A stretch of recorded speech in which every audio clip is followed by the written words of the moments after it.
निराकरण कर सकता न मेरा कर सकता। ये तो भारत के ऋषि मुनि महात्मा जब कभी आते हैं तो ये सारी विपदाओं को, तुमको मालूम है कि मेरे हाथ में क्या है, तुम्हारे सिर पर मार दूं तो क्या हो जाए। उनसे पूछो जाकर रास्तों में कि जिनके वो सब हाथ रख दिया वो क्या कहते कहते गए। आपको क्या मालूम, परेशानी लेकर तकलीफ लेकर तुम आए हो।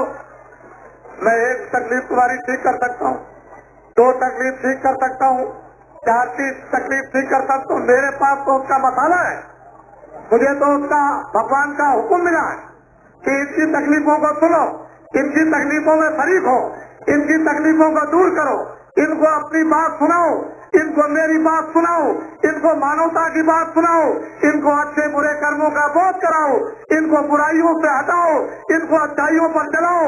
इनसे कहो तुमको भोजन मिलेगा, इनसे कहो तुमको कपड़े मिलेंगे।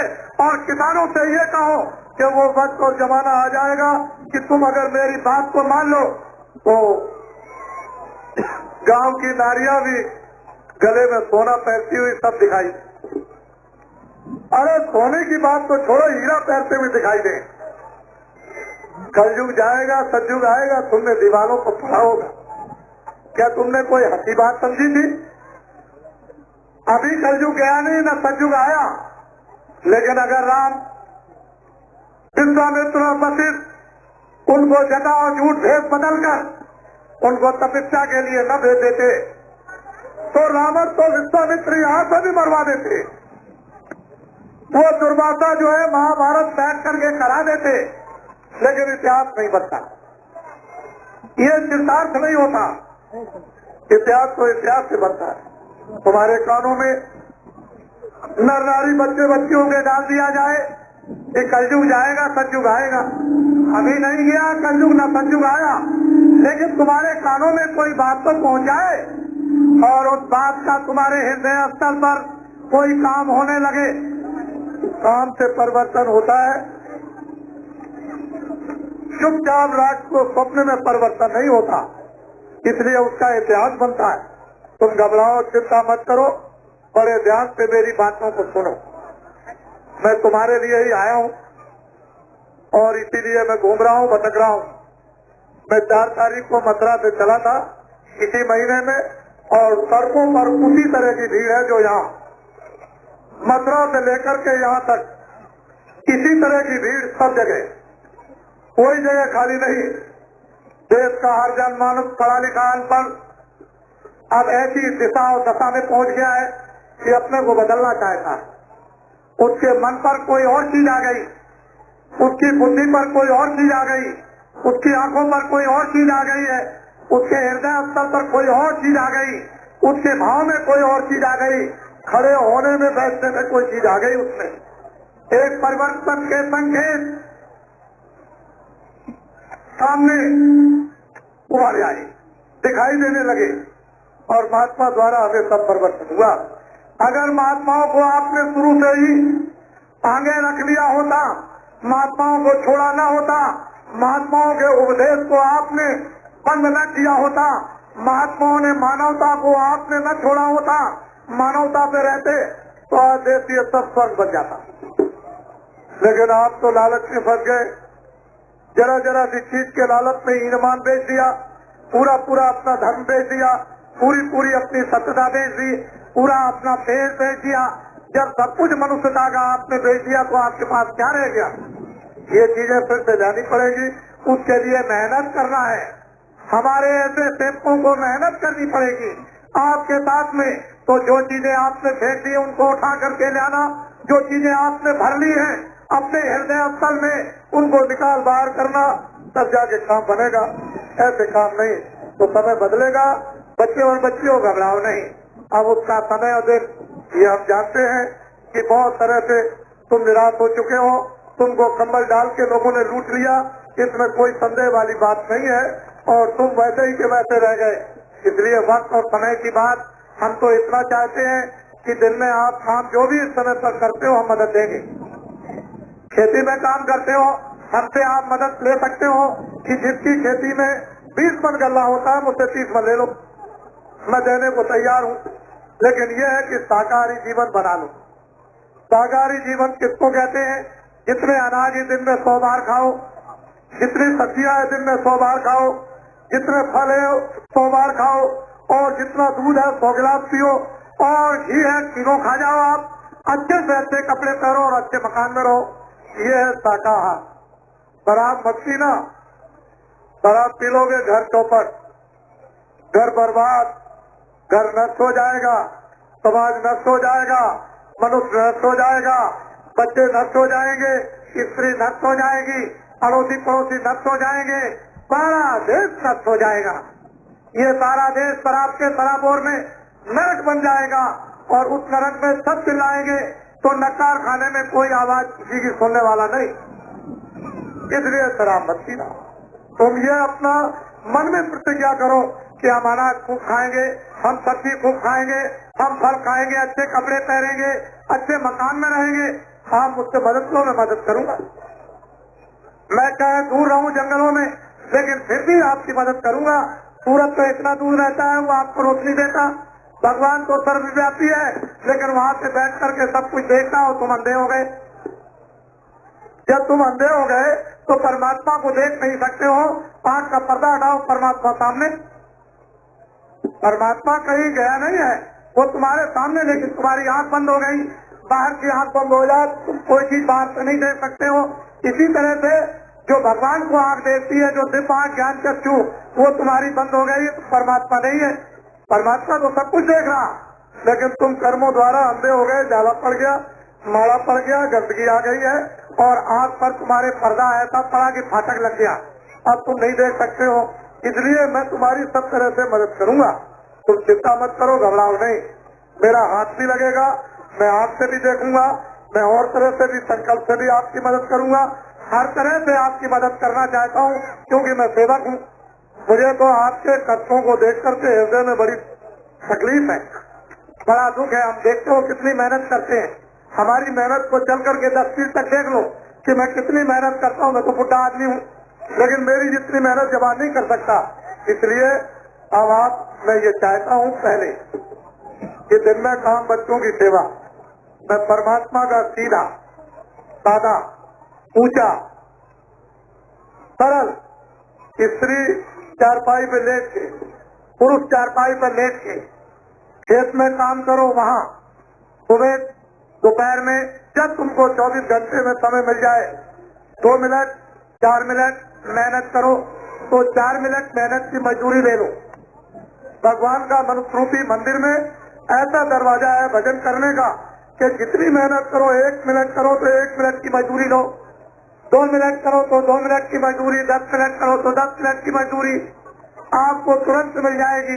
ऐसा सरल, ऐसा ऊंचा, ऐसा सीधा, ऐसा आसान भगवान का मनुष्य मंदिर में भजन, जिस भजन के द्वारा आत्मा शुद्ध पवित्र हो जाए और जाग जाए, और यहीं से बैठ करके मरने के पहले स्वर्ग में, मरने के पहले वैकुंठ में, मरने के पहले ब्रह्मलोक में पहुंच जाए। ऐसा सब मनुष्यों के पास दरवाजा है, लेकिन उसको सब भूल चुके हैं। जब तक वेदी नहीं मिलेगा, जानकार नहीं मिलेगा, तब तक मनुष्य रूपी मंदिर में भगवान के पास जाने का फाटक नहीं खुलेगा।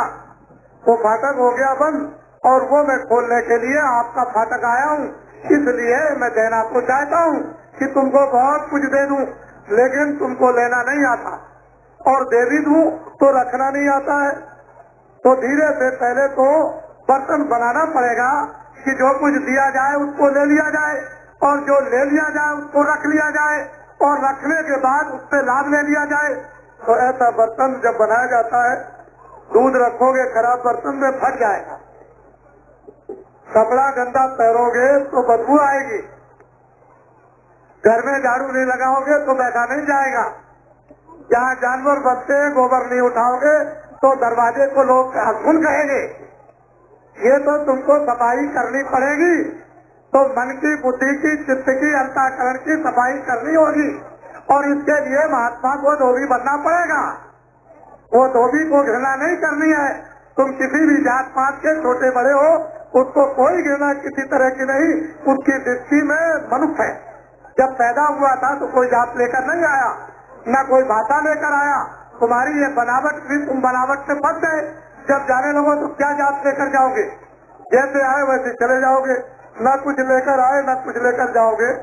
तो मैं अभी परमात्मा का आपको अभी भेद सरल और सीधा बता देता हूँ 10 मिनट।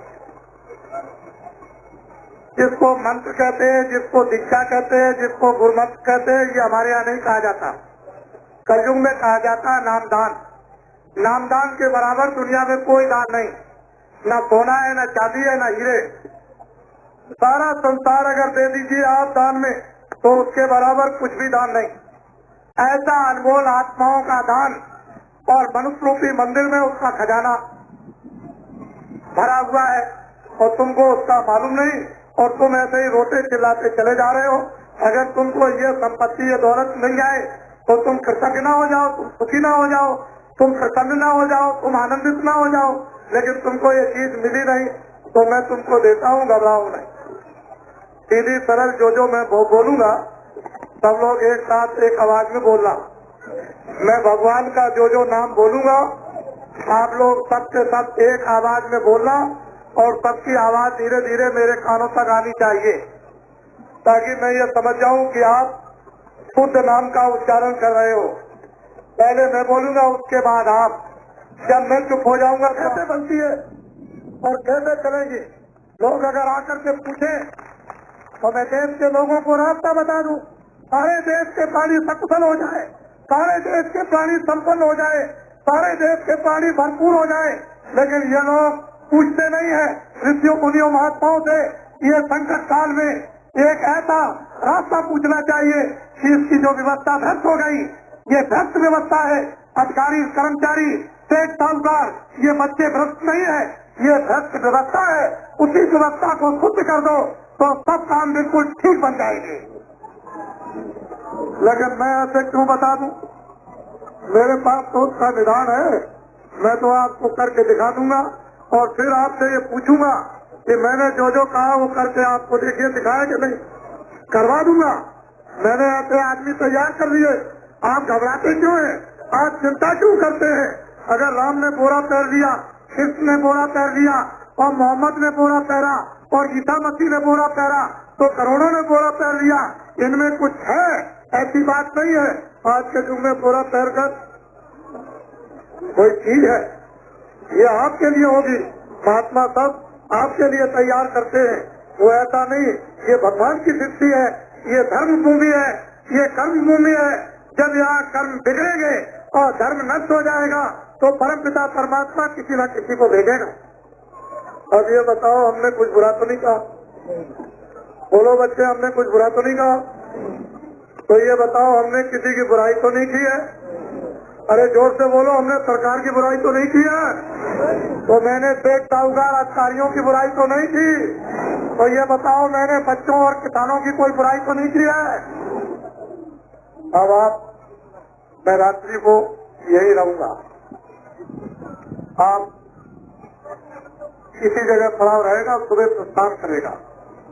आप में से कोई समझदार व्यक्ति हो तो एक सब तक मेरे साथ आगे चल करके कल देख ले। रास्ते की भीड़ों को मेरे साथ चल करके 10 मिनट तक वो देख लें कि रास्ते सड़कों पर जनता कैसे आती है, तो आपकी समझ में आ जाएगा कि सारे संसार का माहौल, सारे संसार इंसानों और मनुष्यों के भाव, मनुष्यों की कांक्षा और इच्छा, ये सारे देश में फैल गए। हम तो स्वयं मेहनत करते हैं, हम किसी पर आधारित नहीं है। हम अपनी मेहनत पर विश्वास रखते हैं और अपने भगवान पर। इसीलिए हम आपसे कहते हैं कि आप हमारी बात को मान लो। अगर मान लिया आपने तो एक ऐसे युग में परिवर्तित हो जाओगे, ऐसे युग में प्रवेश हो जाओगे कि आपने कभी ऐसी कल्पना स्वप्न में भी नहीं की थी।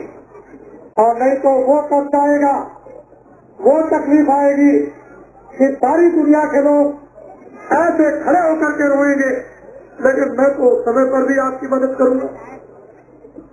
मैं तो आपको अपना समझता हूँ। मैंने ये सब समझा है कि आप मेरे नहीं हो। मुझे कोई रास्ते नहीं है बताने कि किसी से भी कोई भेदभाव इन्होंने रखा। कोई बच्चा, कोई स्त्री, कोई पुरुष, पढ़ा लिखा हो, अनपढ़ हो, वो ये देखे इस चीज को कि कोई भेदभाव किसी तरह का सपने में भी, कोई भावना में भी है। मैं तो आपको अपना समझता हूँ, आप मुझे नहीं समझ पाते हो। इन हाथों में क्या है आपको मालूम नहीं, इसमें क्या चीज रखी आपको पता नहीं। तो इसलिए मुझसे कुछ भूल चूक हो जाए, मैं आपका पक्का सेवक हूँ, मैं कोई महात्मा नहीं हूँ, मैं सेवा का काम करता हूँ। मेरे पास मसाला है, मैं चोरों को भी ठीक कर लेता हूँ, डकैतों को भी ठीक कर लेता हूँ, मैं बुरे आदमियों को शुद्ध करता हूँ। मेरे पास उसका मसाला है और मैंने कितने करोड़ों लोगों को बदला और अब बदलने जा रहा हूँ, उसकी तैयारी हो गई। पहले तो मैं तैयार कर रहा था, अब तो उसकी तैयारी हो गई, तो बदलाव तो है ही। तो मैं तो किसी से घृणा करता नहीं, किसी से परहेज नहीं करता हूँ। तो इसलिए काम तो होगा, परिवर्तन होगा, इसको कोई रोक नहीं सकता है। और वो परिवर्तन की भावना आपकी है जो उभार दी जाएगी, तो एकदम खड़े हो जाओगे अपने मंच पर, और जब मंच पर खड़े हो जाओगे तो कोई आपको लालच नहीं दे सकता, कोई बहका नहीं सकता है। अभी तो आपने अपनी बुद्धि को, अपने मनुष्य शरीर की क्रियाओं को आपने बेच लिया, लेकिन फिर बुद्धि को कोई खरीद नहीं सकता और ना आप लालच में आ सकते हो, क्योंकि आपको लोक का और परलोक का अलौकिक धन, लोक का और परलोक का अलौकिक धन मिलेगा, फिर आप क्यों लालच में आएंगे। अच्छा बोलो, जय गुरुदेव, जय गुरुदेव, जय गुरुदेव। कल का कार्यक्रम हमारा रास्ते का सोनपुर में इसी तरह का पड़ाव कल पड़ेगा, और सोनपुर में 17 तारीख को भी पड़ाव पड़ेगा। एक दिन विश्राम का है।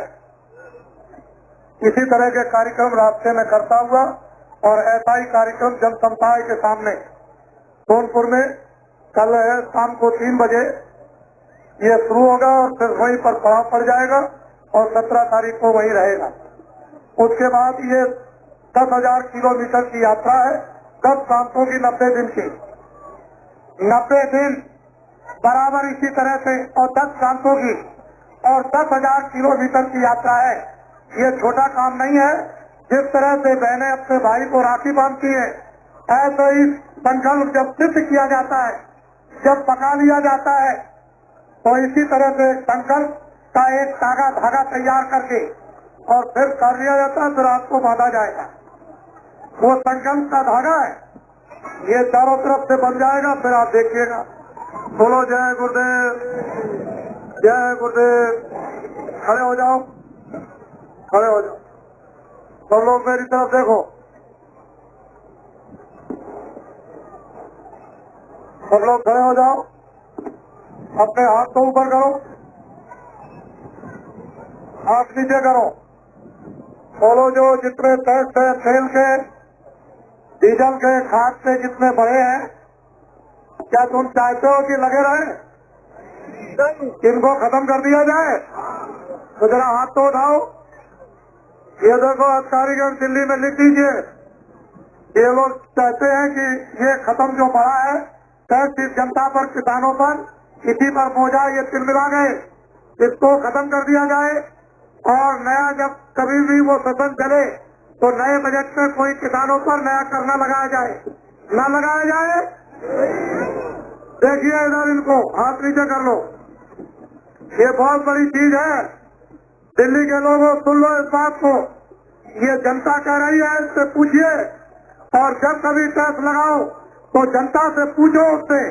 जब जनता 50% से ऊपर कहे कि हम नहीं, टैक्स नहीं लगना चाहिए, तो 2% के कहने में टैक्स मत लगाइए। ये मैं भी प्रार्थना करूंगा और जनता की तरफ से भी प्रार्थना करूंगा, और जनता खुद स्वयं कह रही है कि टैक्स न लगे और आगे न लगाए जाए। और मैंने जो वचन दिया है कि हिंदुस्तान के संपूर्ण किसानों का 35 साल का खेती संबंधी सभी कर्जा माफ करा दिया जाएगा। आप घबराए नहीं, हमारी बात को तो मानिए। हम करा के, माफ करा के, और फिर आपसे पूछ लेंगे, बोलो हमने जो प्रतिज्ञा की थी वो पूरी, आएगा कहाँ से? वो तो हम जानते हैं कहाँ से आएगा, लेकिन हम ये क्यों बताएं कि कहाँ से आएगा? ये हम आपको क्यों बता दें? वो तो हम जानते हैं, हम करा देंगे।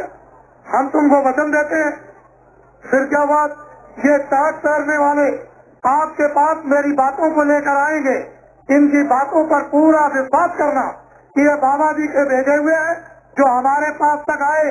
इनकी बातों को ध्यान से आप सुनना और ये समझना कि बाबा जी ने ऐसे आदमियों को हमारे पास अपनी बातें पहुंचाने के लिए भेजा है। मैं सब आदमियों से तो ऐसे नहीं मिल सकूंगा गाँव गाँव, लेकिन आपके द्वारा तो अपना संदेशा पहुंचा ही दूंगा। तो आप क्यों घबराते हैं? मैं आपकी तो अगर मेरी बात और जनता की बात को न माना तो मैं भगवान के दरबार में इन सब की तरफ से ऐसी दरखास्त दूंगा कि मेरी दरखास्त हुई कभी नामंजूर नहीं होती है, वो आपके लिए मंजूर हो जाएगी। और फिर मैं आपको बता दूंगा कि देखो ये क्या हो गया। मैं सब काम करूंगा, न कोई आंदोलन नहीं करता न कराता, न कोई हड़ताल करता न कराता, न कोई तोड़फोड़ करता न कराता, और न किसी की बुराई करता हूँ। मैं तो मानव मात्र के लिए ये सब काम करना चाहता हूँ, और वही रास्ता जब निकलेगा तभी समृद्ध तुम बनोगे। बोलो जय गुरुदेव, जय गुरुदेव, जय गुरुदेव, जय गुरुदेव।